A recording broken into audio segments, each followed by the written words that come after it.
अस्सलाम वालेकुम एवरीवन। आज हम लेज़र का लेक्चर नंबर 8 डिस्कस करेंगे, जिसमें हम ये स्टडी करेंगे कि हम किस तरह किसी लेज़र बीम का एब्जॉर्प्शन एंड गेन कोफिशिएंट को कैलकुलेट कर सकते हैं।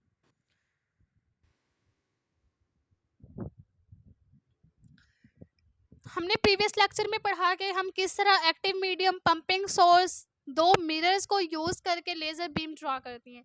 ये प्रोसेस भी बिल्कुल सेम है। यहाँ पर हमने दो स्टेट को कंसीडर किया, जिसमें फर्स्ट स्टेट की एनर्जी E1 है और सेकंड स्टेट की एनर्जी E2 है। यहाँ पर कुछ एटम्स पहले ग्राउंड स्टेट पर पड़े हुए होते हैं। जब हम यहाँ पर कोई पंपिंग सोर्स लगाते हैं तो वो पंपिंग सोर्स क्या करते हैं, उन एटम्स को एक्साइटेड करता है और वो सारे एटम्स एक्साइटेड स्टेट में चले जाते हैं। उसके बाद स्टिमुलेटेड एमिशन, स्पॉन्टेनियस एमिशन का परफॉर्म करके वो सारे एटम्स रैंडमली मूव कर रहे होते हैं। तो दो मिरर्स में से कोई एक मिरर जो है वो फुली रिफ्लेक्टेड होता है, जिसकी वजह से वो एटम्स जो हैं वो बाहर की तरफ नहीं निकल पाते। और वो मिरर जो है उन एटम्स की को एक ही डायरेक्शन में मूव कराता है। एक ही डायरेक्शन में मूव करने की वजह से अगर उनका फेज डिफरेंस सेम है तो वो सारे आइटम्स कंबाइनली मिलकर एक लेज़र बीम बना लेते हैं, और वो लेज़र बीम जो है वो पार्शली मिरर से एमिट हो जाती है। यहाँ पर जो मिरर है इसको हमने M1 का नाम दिया है और सेकंड मिरर को हमने M2 का नाम दिया है। इसके अलावा जो इनकी इंटेंसिटी है फर्स्ट मिरर की वो I1 है और सेकंड मिरर की जो इंटेंसिटी है वो I2 है। रिफ्लेक्टिविटी जो है फर्स्ट मिरर की उसे R1 से रिप्रेजेंट किया है और रिफ्लेक्टिविटी जो है सेकंड मिरर की उसे R2 से रिप्रेजेंट किया है। अल्फा जो है ये बेसिकली वो एटम्स हैं जो पहले से मौजूद हैं, जो इंटरनली एब्जॉर्ब्ड हैं पहले से ही। हमने कोई पंपिंग सोर्स अभी तक अटैच नहीं किया, अगर हम ये कहें तो अल्फा जो है ये उन एटम्स की तादाद है जो पहले से ही इन ग्राउंड स्टेट पे पड़े हुए एटम्स पहले से ही एब्जॉर्ब किए हुए हैं। यहाँ पर आई नॉट वही इनिशियल इंटेंसिटी है, आई जो है वो फाइनल इंटेंसिटी है, R1 reflectivity of first mirror है और R2 reflectivity of second mirror है। एल जो है वो डिस्टेंस है इन दो मिरर्स के दरमियान। इस मिरर से इस मिरर तक जो भी डिस्टेंस है उसे एल से रिप्रेजेंट किया गया है। हम प्रीवियस मिरर्स में या प्रीवियस लेक्चर्स में पहले भी पढ़ चुके हैं कि ये इंटेंसिटी का फार्मूला होता है I is equal to I not E raise to power minus alpha into X. यहाँ पर x जो है ये डिस्टेंस के तौर पे रिप्रेजेंट किया गया, जहाँ पर जो हमने l कंसीडर किया है।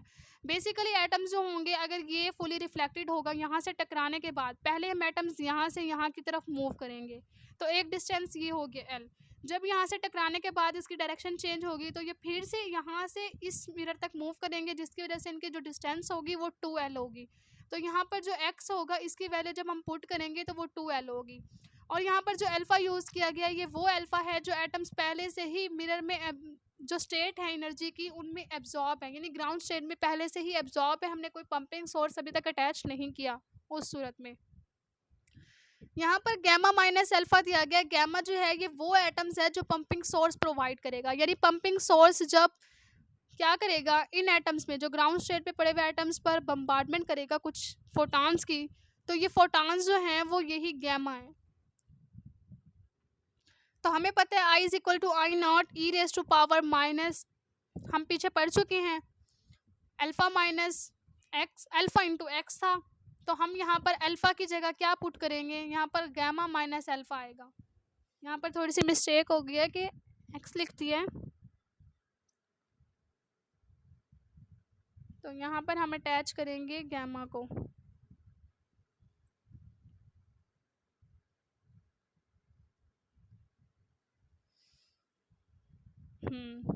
गैमा माइनस अल्फ़ा आ जाएगा। हमने ये वैल्यू पुट कर दिया कि मीन जो हमने पंपिंग सोर्स के ज़रिए उन पर बम्बार्डमेंट की है और ये वो एटम्स हैं जो पहले से ही एब्जॉर्ब हैं।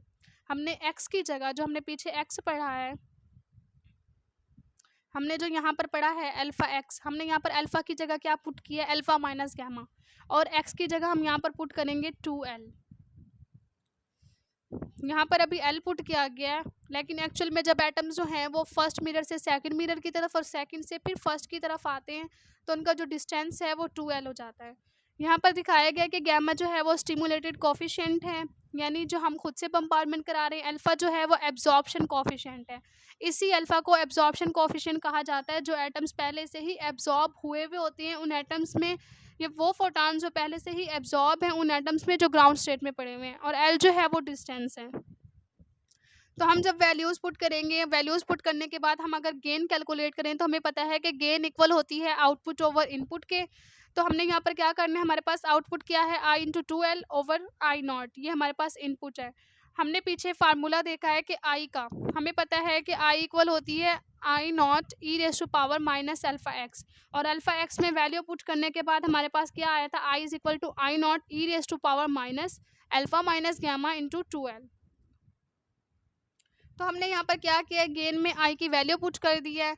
आफ्टर रिफ्लेक्टिविटी R2 और R1 जो है वो रिफ्लेक्टिविटी है उन मिरर्स की, इंटू आई की वैल्यू क्या है, I not e raise to power minus alpha minus gamma minus alpha into 2L over I not. तो यहाँ पर हमने क्या किया है, जो आई नॉट था उसे आई नॉट से कैंसिल कर दिया है, और कैंसिल करने के बाद जो वैल्यू आएगी वो होगी R2 R1 e raise to power minus alpha minus gamma into 2L। अगर हम कोई कंडीशन सेटिस्फाई करें कि जो हमारे पास गेन है वो या तो ग्रेटर देन 1 होनी चाहिए या इक्वल टू 1 होनी चाहिए, तो उस सूरत में हम क्या लिखेंगे कि हमारे पास उस सूरत में क्या हो जाएगा, गेन 1 के इक्वल हो जाएगी, यानी R2 R1 e raise to power minus alpha minus gamma into 2L जो होगा वो इक्वल हो जाएगा 1 के। यहाँ से अगर हम R2 R1 को यहाँ पर मल्टीप्लाई हो रहा है तो वहाँ जाके क्या हो जाएगा, ये डिवाइड हो जाएगा 1 ओवर R2 R1। तो यहाँ पर क्या बचाएगा, e raise to power minus alpha minus gamma into 2L आ जाएगा। अगर हम नेचुरल लॉगरिथम ले दोनों साइड पर इस एक्सपोनेंशियल को ख़त्म करने के लिए, तो उस सूरत में क्या होगा, यहाँ पर जस्ट बचेगा alpha minus gamma is equal to, यहाँ पर आ जाएगा natural log 1 over R2 R1, और 2L जो यहाँ पर मल्टीप्लाई हो रहा था वो अब यहाँ पर आके क्या हो गया है, डिवाइड हो गया है।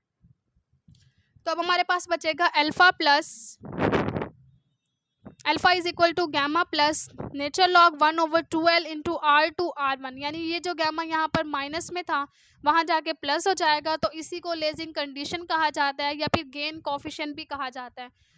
और इसका जो एक्चुअल नेम है, जो कंडीशन है, ये सारी कंडीशन गेन कंडीशन है या फिर एब्जॉर्प्शन कोफिशिएंट है, इसको बेसिकली स्क्वेलो-टाउन्स कंडीशन भी कहा जाता है। तो ये था हमारा आज का टॉपिक जिसमें हमने डिस्कस किया कि हम किस तरह गेन या फिर absorption coefficient of laser beam calculate कर सकते हैं। नेक्स्ट लेक्चर में हम डिस्कस करेंगे रेजोनेंस एनर्जी ट्रांसफ़र के बारे में कि रेजोनेंस एनर्जी ट्रांसफ़र क्यों क्या होता है और हम उसको क्यों यूज़ करते हैं।